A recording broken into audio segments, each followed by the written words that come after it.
জানো মা, তুমি যখন আমার গর্ভে ছিলা, আমার জীবনে অনেক ঝড় এসেছে।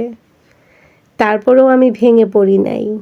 কারণ আমি জানতাম আল্লাহ পাক আমার জীবনে কাউকে পাঠাবে, যে আমার বৃদ্ধকালের লাঠি হয়ে আমাকে পুরো পৃথিবী ঘোরাবে। তুমি যেদিন আমাকে মা বলে ডেকেছিলা, সেদিন আমার চোখে পানি চলে এসেছিল। সেটা কষ্টের পানি না, আনন্দের পানি ছিল। মা অগুছানো জীবনটা গুছিয়ে রাখার জন্য পাঠিয়েছে। আলহামদুলিল্লাহ, আল্লাহ পাকের কাছে আমি হাজারো শুকরিয়া আদায় করি যে আল্লাহ পাক আমাকে 2টা কন্যা সন্তান দিয়েছে। আমার বৃদ্ধকালে মা বলে ডাকবো আমি তাদেরকে। ওরাই তো আমার মা, আমার তো মা নেই।